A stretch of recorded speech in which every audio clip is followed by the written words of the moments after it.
Inequality in gender. Introduction.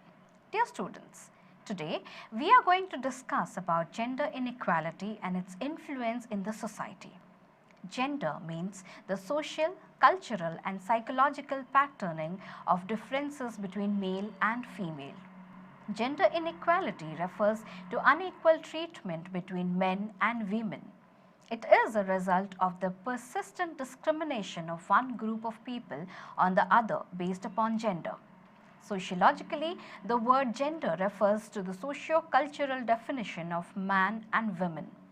The way societies distinguish men and women and assign them social roles. Inequality in gender is basically the discrimination from the male against the female in all kinds of opportunities. It could be at home, at workplace, in education, in healthcare and in living.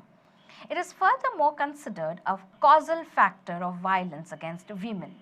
While gender discrimination happens to both men and women in individual situations, discrimination against women is deep-rooted and global epidemic. India is one of the countries across the world which has the lowest and the declining gender ratio. It is in general 940 females against 1000 males as per the 2012 census. If it is compared with the global sex ratio and the sex ratios of other countries, particularly the Asian countries, it is the lowest. Gender inequality is interlinked with social and economic forms of inequalities. It is present in every household. It is because of the mindset of Indian people. Suppose in a family with both male and female exists. The male child enjoys all the best in food, clothing, living and education, whereas the female child is treated as a burden. The marriage expenses and dowry has to be taken care of by the girl's parents.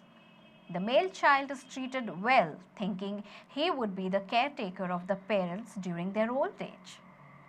Reason for the inequality in India. The reality of gender inequality in India is very complex and diversified because it is present in many ways, many fields and many classes.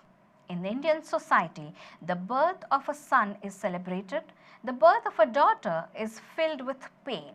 Sons are showered with love, respect, better food and proper health care.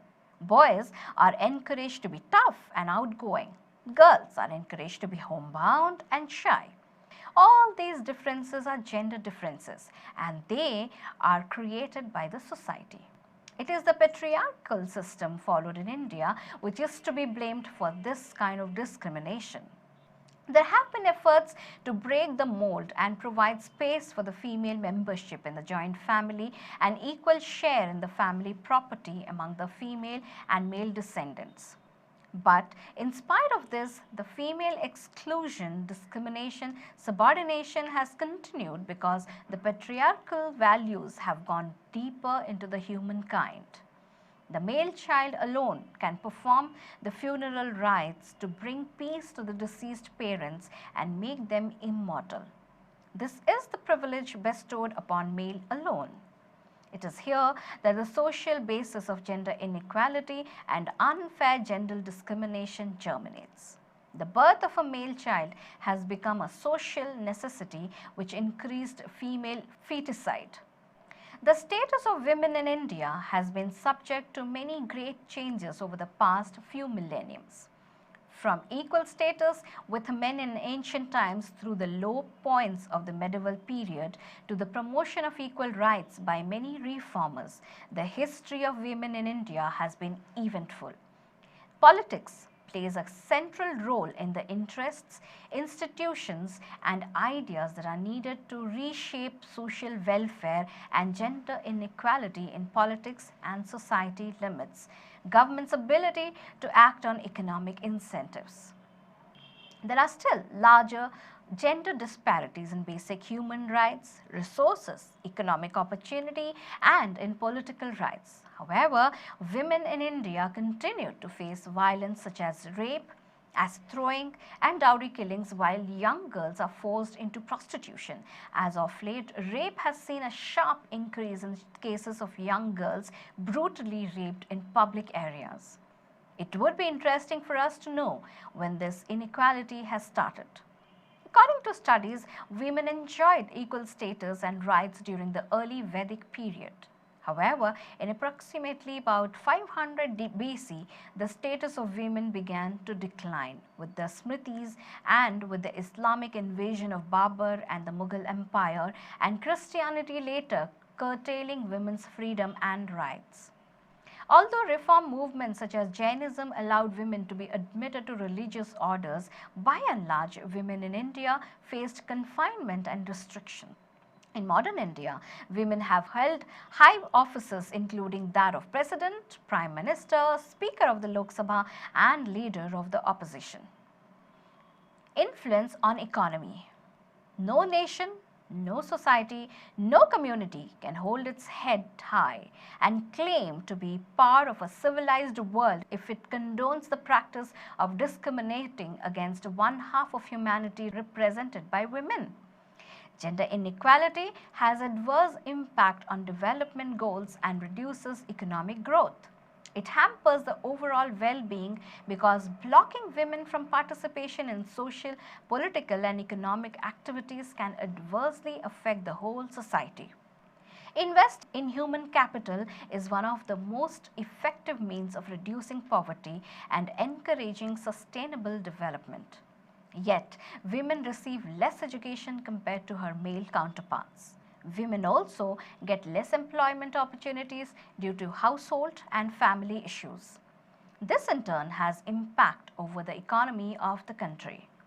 A critical aspect of gender inequality involves unequal access to economic resources and positions. This relationship becomes clearer in more advanced societies where economic organization has become established law different from relationship and political organizations. Sometimes this unequal economic access is understood as an expression of gender inequality, sometimes a cause of gender inequality, sometimes a result. Many analyses consider it all the three. High education levels and social integration significantly improve the productivity of all members of the household and improve equity throughout the society. Gender equity indices seek to provide the tools to demonstrate this feature of poverty. Inequality of gender at workplace.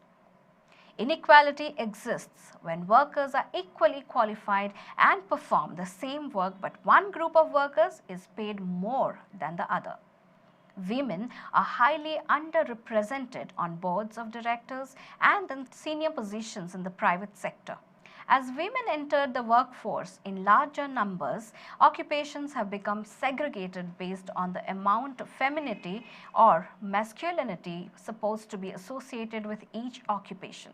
Census data suggests that while some occupations have become more gender integrated, like mail carriers, bartenders, bus drivers, and real estate agents, occupations including teachers, nurses, secretaries, and librarians have become female dominated, while occupations including architects, electrical engineers, and airplane pilots remain predominantly male in composition. Based on the census data, women occupy the service sector jobs at higher rates than men. Women's overrepresentation in service sector jobs, as opposed to jobs that require managerial work, acts as a reinforcement of women and men into traditional gender roles that causes gender inequality. These days, women in India have stormed all male aspects, be it piloting aircraft, heading multinational corporations, holding top bureaucratic positions, leading industrial houses, making a mark as photographers, filmmakers, chefs, engineers, and even as train and lorry drivers. Women have made it to all previously considered male-dominated in India. For the number of girls and women who have been left out of education and employment opportunities, still far outweighs those who have got them. And what need to change this scenario are not just governmental efforts, but a change in societal norms, in cultural and traditional influences, and in general mindsets of people. And in this media, the civil society and the youth, the women and the girls have a lot to contribute. Inequality of gender at home. Despite the increase in women in the labor force in modern times, traditional gender roles are still prevalent in Indian society. Women are usually expected to put their educational and career goals on hold in order to raise children while their husbands work. However, there are women who choose to work as well as fulfill their gender role of cleaning the house and taking care of the children. Despite the fact that different households may divide chores more evenly, this is evidence that supports that women have retained the primary caregiver role within familial life despite contributions economically.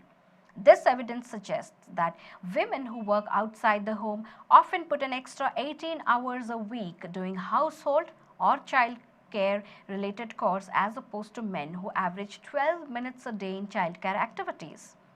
In addition to a lack of interest in the home on the part of some men, some women may bar men from equal participation in the home, which may contribute to this disparity.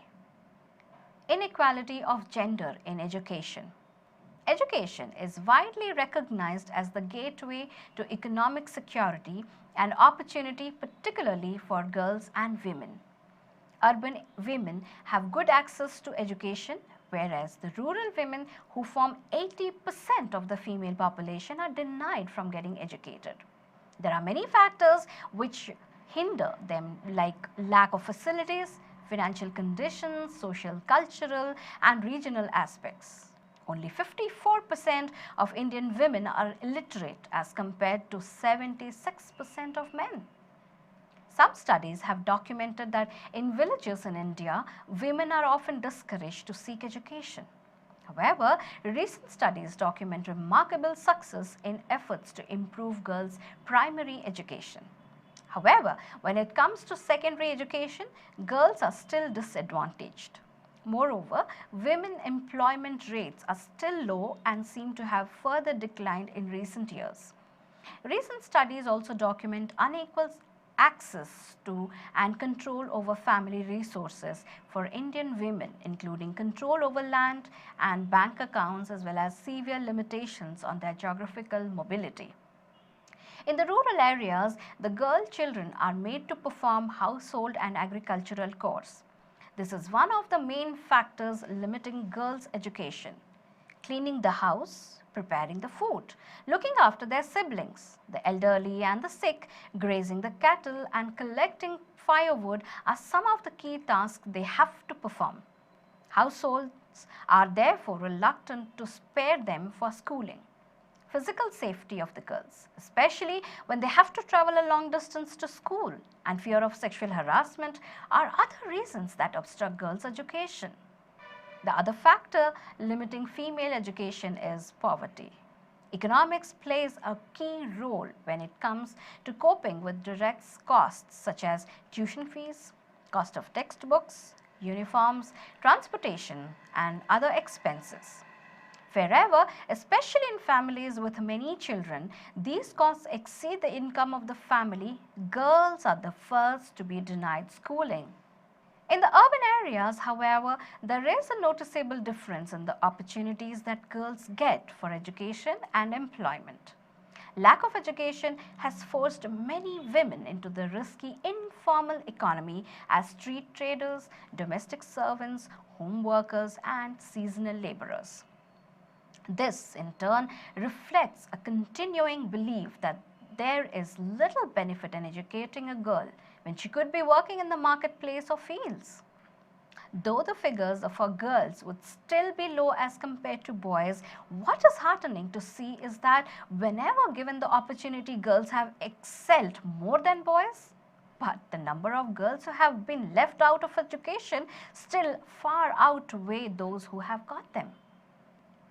Inequality of gender over property inheritance. Women suffer from unfair and biased inheritance and divorce laws.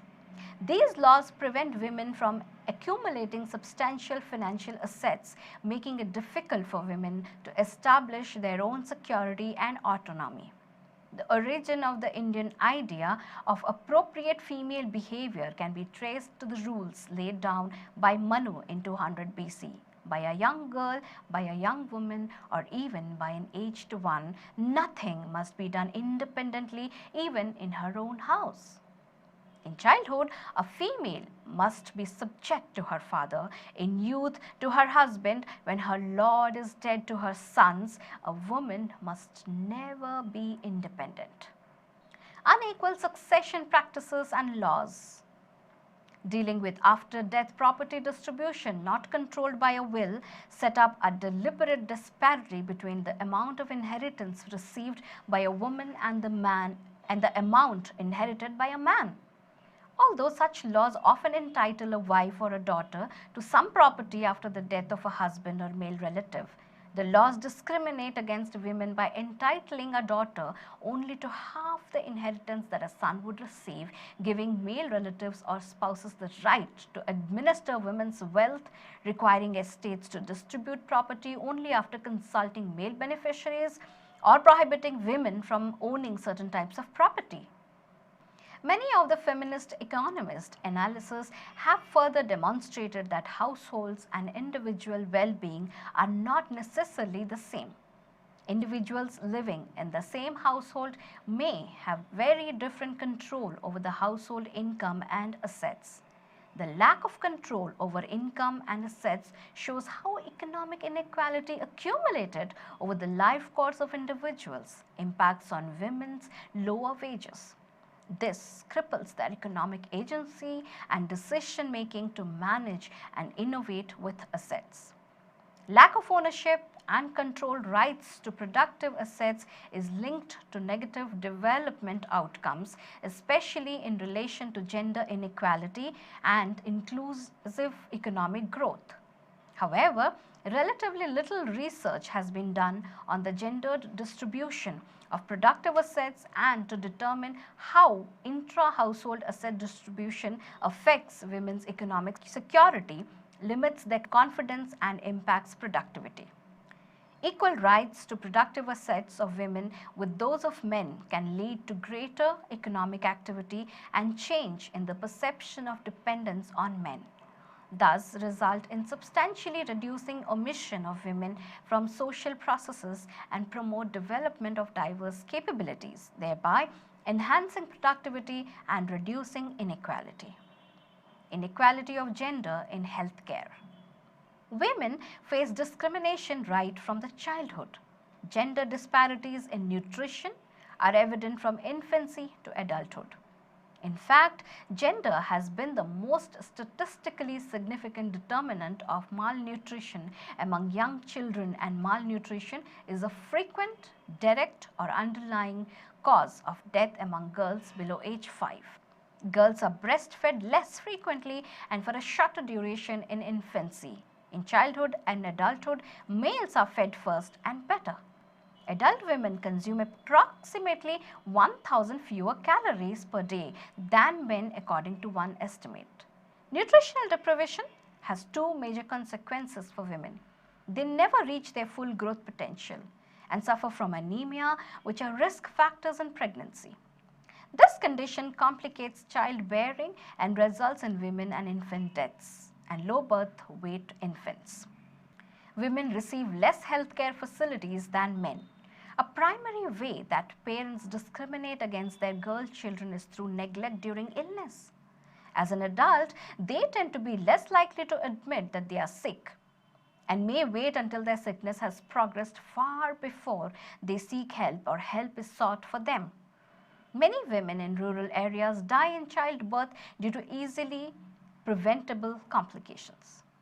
Women's social training to tolerate suffering and the reluctance to be examined by male personnel are additional constraints in their getting adequate health care. Declining female ratio. Manu writes that according to the tradition, The fulfillment of dharma, the inheritance of family property, and the performance of family shraddha can be done only by the father, who is the head of the family, and after him only by the eldest son, because it is the male child along who is by birth endowed with economic, religious, and spiritual merits. It is here that the gender inequality and eminence of the male person originates in the patriarchal tradition. As a result, the necessity to obtain a son, preferably the first male child for inheritance, for marriage, and for procreation, became an inevitable social necessity. Thus, this necessity became the most cherished desire of the parents. The sacred values of the male child gradually became so acceptable that it slowly superseded the sacramental value of the female child. The deaths of young girls in India exceed those of young boys by over 300,000 each year, and every sixth infant death is specifically due to gender discrimination. The study conducted by an association in India indicates that when the first male child is born, there is no discrimination against the next child, even if it happens to be a female baby. The gender ratio remains as high as 959 female children per 1,000 male children. But when the first female child is born, the second female childbirth is discriminated against for want of a male child. The gender ratio declines to 542. In case when both the first children are female, the ratio is shockingly as low as 219 female babies per 1,000 male babies. The only reason for this is the importance being given by the parents to the patriarchal value of gender preference traditionally handed over to the society and adopted into the individual mind. Scope for improvement. The Constitution of India ensures gender equality in its preamble as a fundamental right, but also empowers the state to adopt measures of positive discrimination in favor of women by ways of legislation, reservations, and policies. India has also approved various international conventions and human rights forums to secure equal rights of women, such as approval of Convention on Elimination of All Forms of Discrimination Against Women in 1993. Women have been finding place in local governance structures, overcoming gender biases. Over 1 million women have been elected to local panchayats as a result of 1993 amendment to the Indian Constitution requiring that 1/3 of the elected seats to the local governing bodies be reserved for women. The passing of Prenatal Diagnostic Tech Act in the year 1994 also is a step in removing gender discrimination. This act seeks to end sex determination tests and female feticide and prohibits doctors from conducting such procedures for the specific purpose of determining the sex of the fetus. The government also announced the National Policy for Empowerment of Women in 2001 to bring out advancement, development, and empowerment of women. The government has also drawn up a draft national policy for the empowerment of women, which is a policy statement outlining the state's response to problems of gender discrimination. As persistent gender inequalities continue, we need to rethink concepts and strategies for promoting women's dignity and rights. UN Secretary General Kofi Annan has stated, "Gender equality is more than a goal in itself. It is a precondition for meeting the challenge of reducing poverty, promoting sustainable development, and building good governance." There is a need for new kinds of institutions incorporating new norms and rules that support equal and just relations between women and men. Today, women are organizing themselves to meet the challenges that are hampering their development. Another opportunity to tackle gender inequality is presented by modern information and communication technologies. In a carefully controlled study, it has been shown that women embrace digital technology more than men, disproving the stereotype of technophobic women. Digital information and communication technologies have the potential to provide access to employment, education, income, health services, participation, protection, and safety.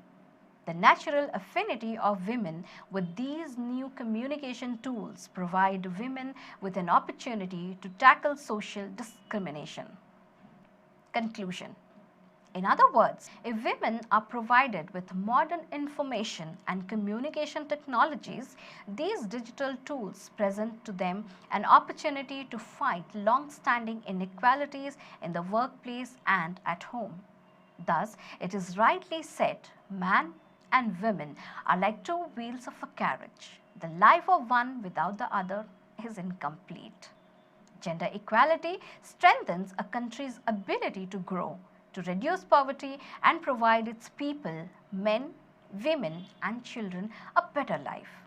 Just because a gender inequality is inextricably linked to societal norms, religion or cultural traditions, it should not be either a deterrent or an excuse to gender-sensitive development planning.